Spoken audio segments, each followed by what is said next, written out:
اعوذ باللہ من الشیطان الرجیم بسم اللہ الرحمن الرحیم رب اشرح لی صدری ویسر لی امری واحلل عقدۃ من لسانی یفقہوا قولی رب زدنی علما۔ السلام علیکم ورحمۃ اللہ وبرکاتہ۔ آج ہماری اس ویڈیو کا موضوع ہے نماز۔ نماز ایک فرض عبادت ہے۔ نماز ہر مسلمان مرد اور عورت پر فرض ہے، اور فرض عبادت کو ادا کرنا ہر مسلمان پر لازم ہے۔ یہ ایک ایسی عبادت ہے جو کسی بھی حالت میں معاف نہیں۔ اگر ہم کھڑے ہو کے نہیں پڑھ سکتے تو ہم پھر بیٹھ کے بھی پڑھ سکتے ہیں، اور اگر بیٹھ کے نہیں پڑھ سکتے تو لیٹ کر اشاروں سے پڑھنے کا حکم ہے۔ مطلب کہ نماز اگر آپ کی مجبوری ہے تو آپ بیٹھ کے بھی پڑھ سکتے ہیں، لیٹ کے بھی پڑھ سکتے ہیں، لیکن کسی بھی حالت میں چھوڑنی نہیں ہے۔ حضور صلی اللہ علیہ وسلم کی ایک حدیث ہے، نماز دین کے ستون ہے، اس کو دن رات میں 5 مرتبہ ادا کرنا ضروری ہے۔ نماز کے لیے عربی میں صلاح کا لفظ ہے، جس کے معنی دعا اور رحمت کے ہیں۔ حالت جنگ میں بھی نماز کی ادائیگی کا حکم ہے۔ جب پہلے جنگ ہوتی تھی تو آدھے لوگ نماز پڑھتے تھے اور آدھے وہ جنگ کرتے تھے، اور پھر جو پہلے نماز پڑھنے کے لیے ہوتے تھے وہ ان کی جب نماز مکمل ہو جاتی تھی تو وہ جنگ کے لیے آ جاتے تھے، اور جو پہلے جنگ کر رہے ہوتے تھے وہ نماز پڑھنا شروع ہو جاتے تھے۔ نماز مسلمان اور مشرک کے درمیان پہچان کا ذریعہ ہے۔ کافر اور مسلمان کے درمیان ایک پہچان کا ذریعہ ہے نماز۔ مسلمان نماز کے ذریعے سے پہچانا جاتا ہے۔ آپ صلی اللہ علیہ وسلم نے فرمایا ہے، جو شخص نماز کی حفاظت کرے گا تو یہ اس کے لیے قیامت کے دن روشنی بنے گی۔ اگر ہم چاہتے ہیں کہ ہماری قبروں میں روشنی ہو تو ہمیں نماز پڑھنی ہوگی، اس کی پابندی کرنی ہوگی۔ آپ صلی اللہ علیہ وسلم نے فرمایا ہے، نماز پڑھنے کی بدولت مومن کے گناہ اس طرح جھڑ جاتے ہیں جیسے خزاں کے موسم میں درخت کے پتے۔ تو جب ہم نماز پڑھتے ہیں تو ہمارے گناہ اسی طرح جھڑ جاتے ہیں جیسے درخت کے پتے جھڑ جاتے ہیں خزاں کے موسم میں۔ نماز جنت کی کنجی ہے۔ اب گھر کو کھولنے کے لیے چابی کی ضرورت ہوتی ہے، اور چابی کو کنجی بھی کہا جاتا ہے۔ اب گھر میں اگر داخل ہونا ہے تو اس کے لیے چابی کی ضرورت ہے، کنجی کی ضرورت ہے۔ تو اسی طرح اگر جنت میں داخل ہونا ہے نا تو اس کے لیے نماز پڑھنی ہوگی ہمیں۔ اب آتے ہیں نماز کے فرائض کی طرف۔ پہلا فرض نماز کا ہے نیت، دوسرا تکبیر تحریمہ، تیسرا قیام و قعود، چوتھا رکوع، پانچواں سجدہ، اور چھٹا قاعدہ تشہد سلام۔ پہلا نیت کیسے کہتے ہیں؟ نیت دلی ارادے اور قصد کو کہتے ہیں۔ یہاں اس سے مراد نماز کی ادائیگی کا ارادہ یا قصد کرنا ہے۔ نماز کی ادائیگی میں نیت کا خالص ہونا بنیادی شرط ہے۔ نماز کی ادائیگی کی اولین شرط یہ ہے کہ وہ خالصتاً اللہ تعالیٰ کی عظمت و بڑائی اور بندے کی عاجزی کے اظہار کے لیے ہو، نہ کہ محض دکھاوے کے لیے۔ ہمیں نماز اس لیے نہیں پڑھنی کہ ہم دکھاوا کریں، ہمیں وہ اللہ کے لیے پڑھنی ہے۔ اللہ تعالیٰ نے خود اس کا حکم دیا ہے، وَادْعُوهُ مُخْلِصِينَ لَهُ الدِّينَ۔ یہ سورۃ الاعراف کی آیت نمبر 29 ہے۔ ترجمہ اس کا ہے، دین کو اسی کے لیے خالص کرتے ہوئے اسے پکارو۔ دوسرا فرض ہے تکبیر تحریمہ۔ تکبیر تحریمہ 2 لفظ سے مل کر بنا ہے۔ تکبیر الگ لفظ ہے، تحریمہ الگ لفظ ہے۔ تکبیر کا مطلب ہے اللہ تعالیٰ کی بڑائی یا عظمت بیان کرنا، اور تحریمہ کا مطلب ہے حرام قرار دینا یا حرمت والا بنانا۔ نماز میں تکبیر تحریمہ سے مراد دونوں ہاتھ کو کانوں تک اٹھا کر اللہ اکبر کہنا۔ یہ مردوں کا طریقہ ہے، لیکن عورتوں کا طریقہ یہ ہے کہ جب وہ اللہ اکبر کہتی ہیں تو ان کے ہاتھ کاندھوں تک ہی اٹھتے ہیں، اس سے زیادہ نہیں اٹھتے۔ تیسرا ہے قیام و قعود۔ قیام کا مطلب ہے کھڑا ہونا۔ نماز میں قیام سے مراد اتنی دیر سیدھا کھڑا ہونا ہے کہ جس میں قرآن کی اتنی قرأت ہو سکے جو فرض ہے۔ قعود سے مراد قیام کی حالت میں کم از کم اتنی مقدار میں قرآن پڑھنا جس پر قرآن کا اطلاق ہو سکے۔ چوتھا ہے رکوع۔ رکوع کے معنی ہے جھکنا۔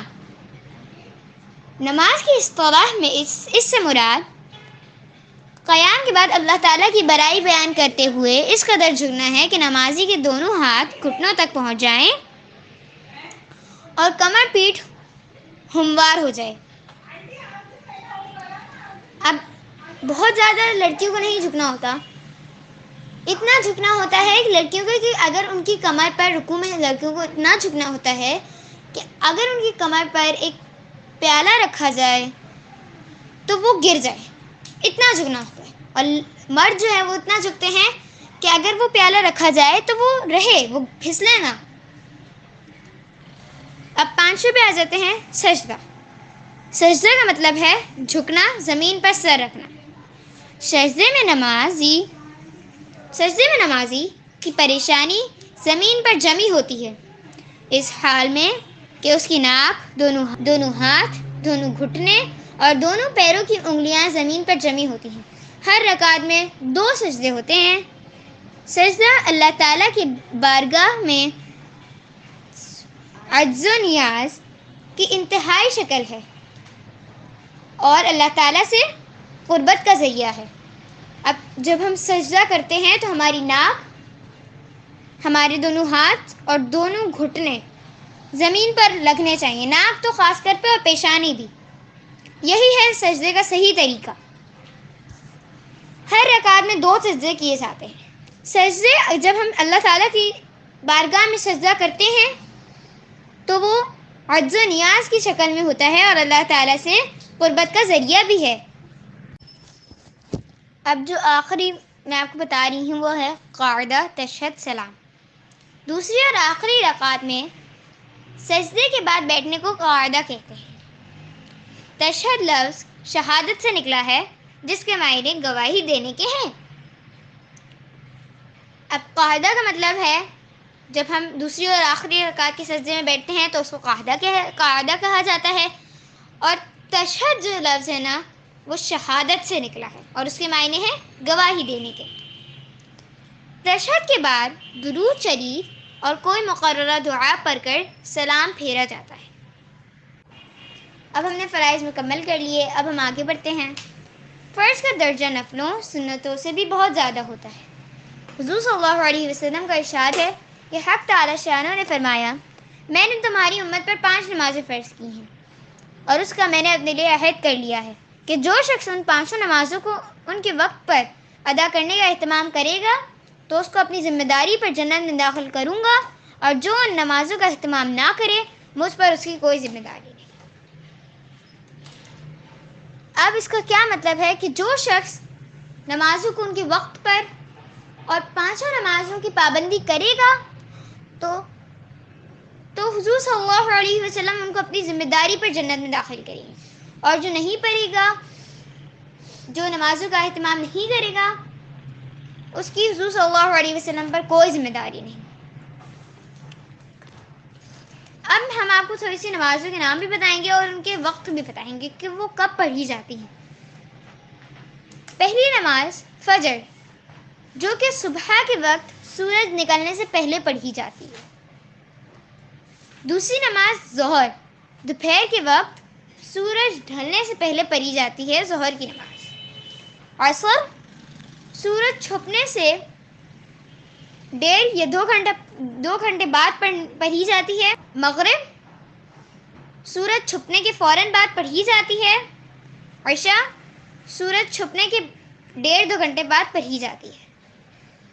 اب ہمیں یہ پتہ چلا کہ کون حضور صلی اللہ علیہ وسلم نے فرمایا جس کا وضو نہیں اس کی نماز نہیں، اور جو شخص وضو کے شروع میں اللہ تعالیٰ کا نام نہ لے، بسم اللہ نہ پڑھے، اس کا وضو نہیں.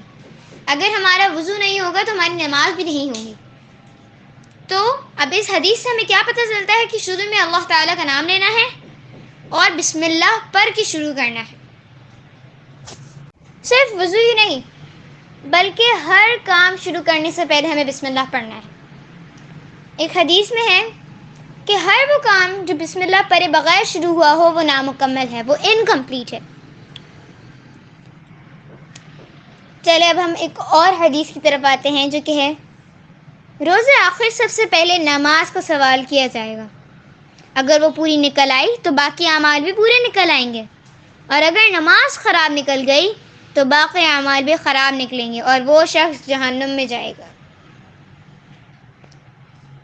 ہمیں سب سے پہلے نماز کو اپنی درست کرنا ہے. آپ لوگوں نے اس حدیث میں سنا کہ اگر نماز اچھی نکل آئی تو سارے اعمال اچھے نکل آئیں گے، اور اگر نماز اچھی نہ ہوئی تو سارے اعمال بھی اچھے نہیں ہوں گے. چلیں اب ہماری اس ویڈیو کا اختتام ہوتا ہے. ہم نے یہ ویڈیو اس مقصد سے بنائی تھی کہ ہم سب اچھی نماز پڑھ کر اللہ تعالیٰ کو راضی کریں. آپ ہماری اس ویڈیو کو لائک شیئر سبسکرائب کرنا مت بھولیے گا اور اس کو زیادہ سے زیادہ فارورڈ کیجیے گا, آگے شیئر کیجیے گا تاکہ جو نماز نہیں پڑھتے وہ پڑھنا شروع کریں, جس سے آپ کو بھی ثواب ملے گا, ہمیں بھی ثواب ملے گا. امید ہے آپ کو یہ ویڈیو اچھی لگی ہوگی. اگر آپ کو کوئی کویسچن ہو تو آپ ہم سے کمنٹ سیکشن میں وہ پوچھ سکتے ہیں. سبحان ربک رب العزت عما یصفون وسلام علی المرسلین والحمد للہ رب العالمین. آمین آمین. السلام علیکم ورحمۃ اللہ.